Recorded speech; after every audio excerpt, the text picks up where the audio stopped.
Okay. I'd like to call to order our MVCC Wednesday, July 19th meeting. If you could all please join me with the Pledge of Allegiance. I pledge allegiance to the flag of the United States of America and to the republic for which it stands, one nation, under God, indivisible, with liberty and justice for all. All right. Can I get a roll call, please? Yes, sir. Joanne Rao. Here. Brian Wassig. Here. Lisa Duvall. Here. Bob Scott. Here. Michelle Collins. Here. Steve Beekler. Here. Don Burchett. Here. Rod Stevens. Here. Stephen Hardy. Present. We have a quorum. Excellent. And I'd like to just make a special note that welcome Steve Beekler from Miamisburg. It's first time being here, so thank you for joining us and filling in for your city. Thank you. Thank you. Okay, can I get approval of the May 17th, 2023 board meeting minutes? So moved. Second. All in favor? Aye. Any opposed? Excellent, so moved. Okay, old business, electric aggregation update. Jay. Thanks, Mr. Chairman. Just a couple of comments on electric aggregation, since that seems to be the hot topic of discussion these days. Over the past couple of weeks, citizens in the participating communities should be or have already received notification letters that look like this. They have all 14 participating communities at the top, and they have an MVCC signature block at the bottom. Now, a question that I've been asked any number of times is, I haven't received a notification letter. Why? Well, there are several reasons why perhaps you did not receive a notification letter. If you are already with another energy provider, the PUCO prohibits from receiving this type of notification letter, since it's a form of solicitation. So if you are already with another energy provider, you will not get a letter from us. If you don't know whether or not you're with an energy provider, take a look at your last AES bill, and it should list on there if you're with a different energy provider. If you have questions on that, please feel free to call us here at MVCC, and we'll try and find those answers for you. Some other reasons why you might not have received a letter, and I'm sure this is a vast minority on the list of reasons why. If you're in arrears with your bill, if you're already receiving some form of financial assistance for your electrical cost, that's another reason you would not have received a letter. And the PUCO has a sheet where you can say, I don't want to be solicited for aggregation. So for those people who may have signed up for that through the PUCO, again, that's another reason. But if you're not covered by any of those particular reasons and you haven't received a notification letter yet, please feel free to give us a call here at MVCC, and we'll try and help you out. Our number here is 937-438-8887. So you should do that as soon as you can. The letters that went out had a July 21 deadline.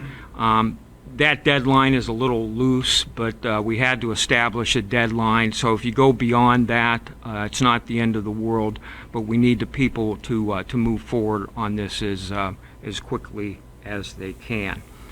I also wanted to mention that last week there was an open house in Clayton for the northern communities who are members, and on Monday of this week the City of Kettering hosted a meeting at the Latham Senior Center. I had a chance to drop by for that. There were about 70 residents in attendance, so they had a pretty good turnout. Last night, City of Centerville hosted an open house over at Sinclair on Clio Road. They had about 60 people drop by for that, so in both cases, very well attended. most of the questions that people have really relate to people who are already signed up with another provider, how they get out of that contract, how they join our program. And our best recommendation to them is check with your provider. Under some contracts, you can just leave. Under other contracts, there may be a penalty clause, $25, something like that. So you need to take a look at that. You need to contact your provider, make those arrangements first, and then if you want to go along with our program, again, you can contact us, you can contact any of the cities, and we will put you in touch with the folks from Energy Harbor. So again, that was a lot of the questions. Some of the questions dealt with just making sure there aren't any hidden fees or that this is a legitimate program. Obviously it is, but I thought in both cases people were very positive. They simply just wanted to make sure they were doing all the right things on their end, and the staffs from both City of Kettering and City of Centerville did a wonderful job. The presenters were the folks from Palmer Energy there, and obviously they've done any number of these over the years, so they're very attuned to what kind of questions and concerns that citizens have. So I thought the meetings were very well received. I would say this, that I know all of your staffs at the communities have fielded questions about aggregation. We've certainly fielded questions here at MVCC, but when you consider that 70,000 notices went out, and in terms of the number of questions that we have had or the number of questions that have been fielded by the staffs from your community, it's really a very, very small segment of that. So I think that's very good news, and that speaks well of people who read the city newsletters, who look at your web page, who read the local newspapers. We've had a lot of good press about our program. So I think that most people out there at least understand what we're trying to accomplish here. Social media, the neighborhood page and stuff, that's another good form. A lot of people I saw had questions about whether this was legitimate. A lot of people said, oh yeah, it's legitimate. All these cities went together, and they're going to be able to save people on their electric bills. So the word has gotten out there, and like I said, we ought to all feel very good about the fact that there really hasn't been a lot of questions asked by the public. Does anyone have any questions that they would like to pose right now, and maybe questions they've received from citizens, or any questions you still have about the electric aggregation program? I'll be happy to try to answer them or find out the answer for you. And at the Kettering meeting, there was somebody who asked a question about solar panels and how this works if they have solar panels. And I can't remember what the answer was, and I thought that was a really good question. I thought it was a good question too, Lisa. And the gentleman from Palmer recommended that if you're getting solar panels installed, you need to check with the person doing that work, to check with Energy Harbor to see if there's a credit involved with that. So that would be up then to the homeowner to make sure their contractor has touched the right base with Energy Harbor, and I would like to think that contractors who are in that business would know that. Okay, thank you. So, any other questions? I have a comment, Jay. I almost feel like other energy providers knew that our cities were getting together to do this, because probably a month before these notices came out, I probably got like 3. And it's almost like they were trying to slide in with us notifying our citizens, hey, this is coming down the road. So I as a mayor, I fielded several phone calls of, is this legitimate? So I've had a number of people who have called and said, we're with another energy provider right now. So I asked them the question, what rate are you paying? And I can tell you that nobody is paying the rate that our folks are going to be paying. Most rates I've heard of are between 8 to 9 cents or so. So in terms of people who have made arrangements with other providers, at least that's the feedback that I've received. yeah, read from his AES bill that it was 10 something. That's what the AES rate is. It's Yeah. about 10.8, but It's the people standard who, rate, yeah, That's a people great who have savings. arrangements with other providers, they're kind of in that 8 to 9 cent range. So, anyway. I was going to say too, I think, as far as other companies being aware of the aggregation process, everything's publicly posted on the UCO, docket, Yeah. so I'm sure they're tracking. Yeah, I'm sure, I think they were trying to slide in.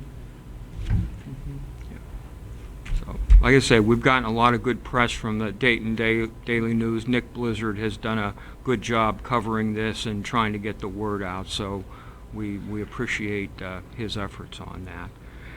So now that we have electric aggregation over here, we're going to turn the page and start working on natural gas aggregation. We've got about 11 communities who have expressed an interest in natural gas. And it's my understanding in talking to the experts on this, the natural gas markets are different than the electricity markets. And so as we start going down this path, our interests are going to be trying to do something that takes away the peaks and valleys that you see a lot in natural gas rates, as opposed to the savings that you're going to enjoy on your electric bills. So that's something that we will keep in mind as we go forward with this and as we head down that road. We have an RFP out right now already, and we'll be soliciting proposals that are due next week. If the cities decide to go ahead with this, either all those cities or some of those cities, it's my understanding that we'll probably be able to have a program available to the public in December of this year. So that's what we're gonna shoot for. Anybody have any questions about natural gas? Are those contracts generally 2 years as well? Well, we're not gonna know that, Lisa, until- until we receive proposals. Okay. So again, we'll know more next time we meet that I can share with you, but we will certainly keep you updated on that. That's all I have on that, Mr. Chairman. Okay. The 2022 audit results. All right.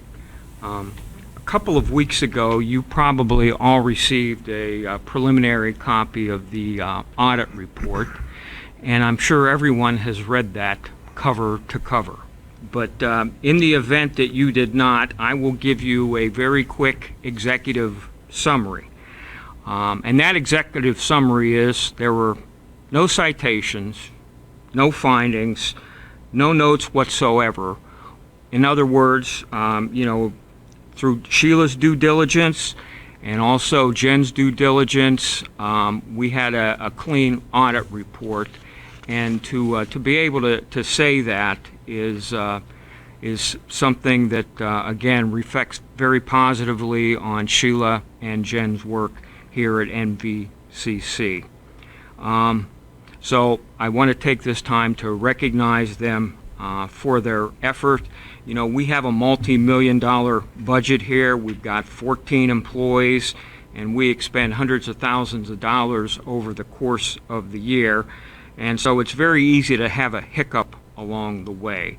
But Sheila and Jen are very diligent about making sure that our employees jump through all the necessary procedural hoops when it comes to purchasing and those kinds of things. So again, it's something that is worth public recognition when you get a perfect report from the auditor. So I just wanted to toot their horn and let you folks know that they do a very good job protecting the resources that we do have. So again, I just wanted to acknowledge their efforts.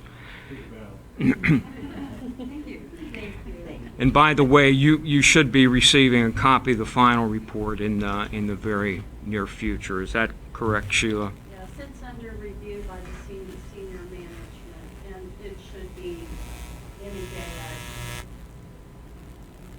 lot of work happens while the auditor is here, but there's also a lot of prep work, and I'm sure you folks recognize this from your own communities, that go into getting the documents in place and getting them ready, because you kind of know what the auditor is going to ask for, and it's important that you be organized and everything, and Sheila and Jen do a great job with that. So we thank them for all their efforts. That's all I have on that. Mr. Excellent. Chairman. Thank you, Jay. Okay, well, first of all, obviously, congratulations to Jen and Sheila. Great work on behalf of all the cities. We really appreciate everything you do here, because without you doing the audit, we wouldn't be able to have MVCC and be so, real, not fake like an aggregation program might, some people might think it is. It's all real, So well done and congratulations. Today I'd like to, I thought of this over the last couple of weeks preparing for this meeting. I thought, when we usually have these meetings, we usually talk about, like today was aggregation and the audit, and we talk about 1, 2, maybe 3 different things that MVCC and Jay's staff and the GovTech and they're working on throughout the year. And then I asked Jay to remember everything off the top of my head, but I knew Jay could, and he rattled this off. And I just want to read this document to you that shows you what MVCC does for not just the 8-member communities, but other communities in the region. I think it's very impressive. So for everyone that's watching too, can understand that all that goes into this organization. MVCC provides joint contracts for street lighting, municipal facility electric supply, pavement marking, and electric aggregation. Code Red emergency notification system and Dayton MIS database contracts to lower pricing for participating communities. Operates and programming of 4 cable access channels, provides equipment and training to volunteers interested in producing their own programs, free classes for students, and channel time for local schools and universities.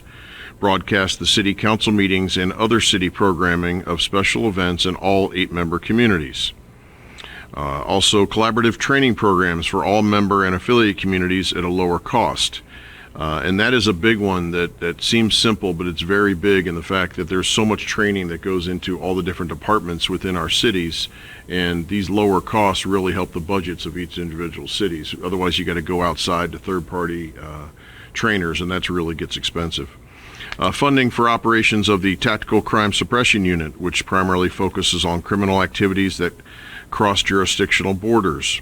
Coordination of meetings and sharing of information between member and affiliate city administrators, human resource directors, public works officials, and public safety administrators. Production/incident command vehicle for use at remote shots or emergency scenes. Website creation and maintenance services for some communities. Provides AV consulting and equipment replacement services for city facilities, meeting rooms as requested. Executive Director Services for the Greater Dayton Mayors and Managers Association, and they offer drone services. Now there's some recent special projects, which many of you who pay attention to MVCC are aware of. Construction and operation of a 44-mile fiber ring that directly connects 7 of the 8-member cities. Coordinated the purchase of an armored rescue vehicle for use by the TCSU SWAT team. Added high definition and closed captioning to access channels, and developed and implemented an electric aggregation program for 14 local communities. So that is just a broad overview of what MVCC does, and of course, 14 individuals, it all gets done. We're the overseers, but we're just proud to be here, and if we didn't have this organization, I can't imagine how each individual city, how it would affect the budgets. Just let's put it that way. I mean, almost everything comes down to money if we really think about it. But I really believe that this organization really does a good job of cost saving for the cities. And then the one that's in there, the meetings and sharing of information. I am sure that so many times city managers and assistant city managers reach out to other individuals in other cities asking questions, and that's where you're going to learn your most information is from other people that have already done something or have had something very similar happen, and that's the best way to get good knowledge. So I just want to commend MVCC for everything they've done and what they continue to do for our cities. Thank you. Yes, well done. Any chair comments? I'm sure I can ask Jay to forward that out, because I cut and delete a little bit, so I didn't read it. Jay got a little wordy. And I was just noticing there's a few little typos in here, so I may clean it up a little bit, Yeah. but be happy to share that with everyone. I tweak his board agendas on occasion. He's so busy, he flies through them, so I just tweak them a little bit. Yeah, it'd be nice to share out to our other councils out when we report at our meetings. Yeah. You're on there? Happy to do that. He's on it. Yep. He's on it. Go, we got a meeting tomorrow night, so There you go. no pressure. Our Okay. slogan can be, we're not just the TV channel. Yeah, we're not just the TV people. Yes, The old exactly. cable guys. Exactly. Any other chair comments, questions, announcements? What's going on in your communities? Anything exciting? Mr. Chairman, could I just say two more things? Of Could I course. just add two things? Yeah, of course. Okay.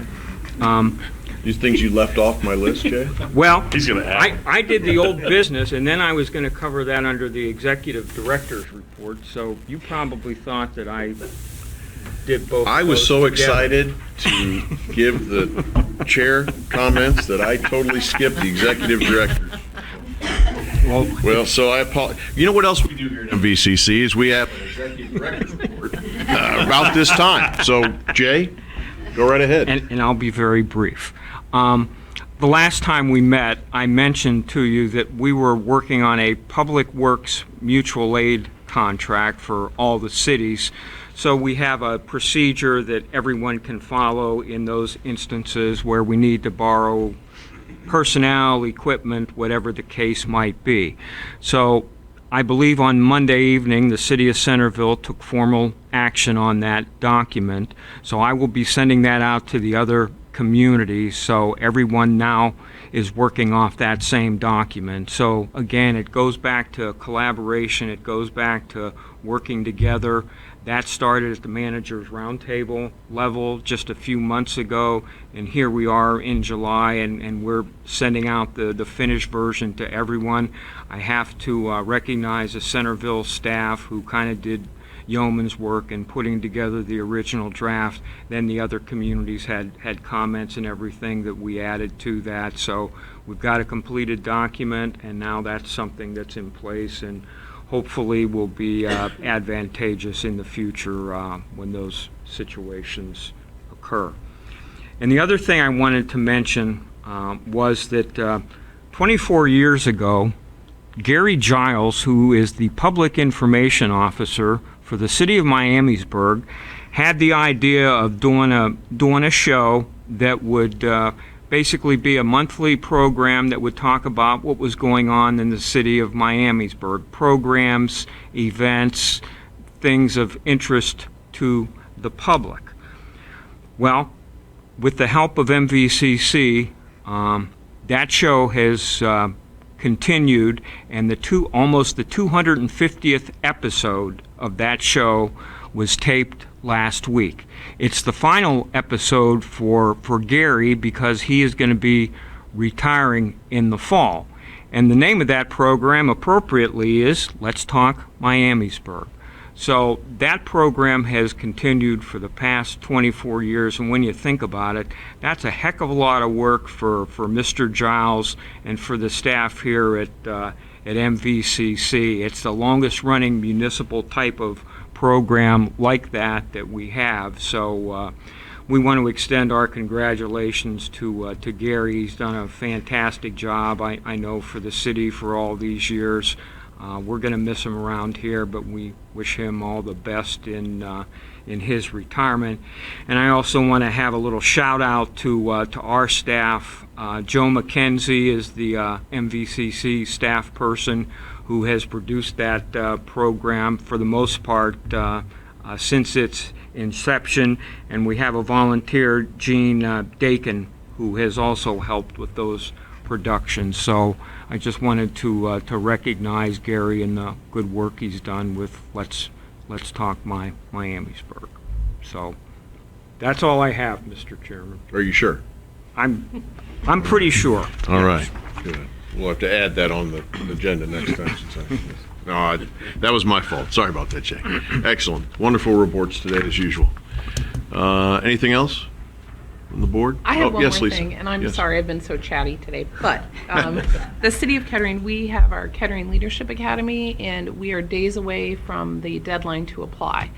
If anyone knows anybody who lives or works in Kettering, it is a great program designed to create a more informed and involved base of people. Basically, it's an amazing 9-month program. And Bruce Duke, who I'm sure most of you know, it was his, and it's a big deal to him and to us that we keep it going strong. So if you know anybody who would like to apply, there's information on our website. You can just Google Kettering Leadership Academy. And I promise I'm done now. Sorry. Never have to apologize. We always encourage talking from the board. It's fine. Anything else? Okay. My final comment is we have not decided if we're meeting in August, so I thought with school starting up, believe it or not, in less than a month, I can't believe that means summer's almost over. For all the residents out there, be patient. As you can assume, the road construction is always tried to be done around school districts before they start. I said try. Weather comes into play. Hiccups in projects. There's a lot of different things. I know those are excuses, but they're true. And just be patient. I'm sure each one of the cities are trying to get everything dwn, especially around their school districts. And just be patient with all those crazy orange cones that we see everywhere. I know they're all over Oakwood, but we're just trying to make things better. So I appreciate everyone's patience and understanding. And good luck to every school district here in the next month with their kickoff to the new school year. So, get a motion for concluding our meeting today. I'll make a motion. There you go. Second. All in favor? Aye. There you go. All right. Wonderful. Have a great evening. God bless America.